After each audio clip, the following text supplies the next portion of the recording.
Mengapa ada orang yang hidupnya terasa tidak pernah berkembang, padahal ia terus bergerak? Mungkin jawabannya ada pada satu konsep sederhana dalam fisika. Seorang astrofisikawan, Neil deGrasse Tyson, menjelaskan bahwa banyak orang mengira akselerasi hanya berarti bertambah cepat. Padahal tidak. Dalam fisika, kecepatan adalah kelajuan yang memiliki arah, sedangkan akselerasi adalah perubahan pada kecepatan. Kemudian, akselerasi bukan hanya ketika kita mempercepat laju, tetapi juga ketika kita mengubah arah perjalanan kita. Pelajaran ini ternyata sangat relevan dengan kehidupan.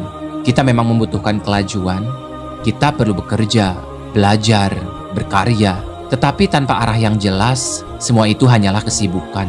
Dan memiliki arah saja ternyata juga belum cukup.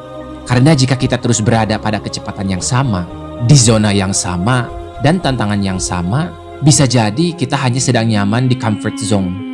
Padahal untuk bertumbuh kadang kita perlu mengubah kecepatan hidup, belajar keterampilan baru, mengambil tanggung jawab yang lebih besar, atau keluar dari kebiasaan yang selama ini membatasi kita.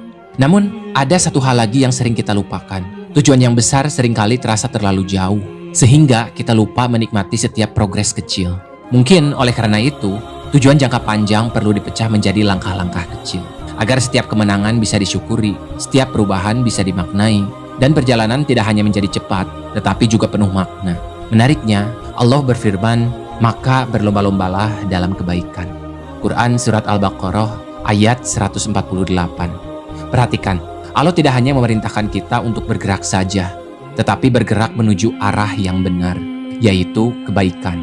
Karena pada akhirnya, hidup bukan sekedar tentang seberapa cepat kita melaju, tetapi seberapa berani kita mengubah arah ketika memang diperlukan, dan seberapa konsisten kita bertumbuh sedikit demi sedikit.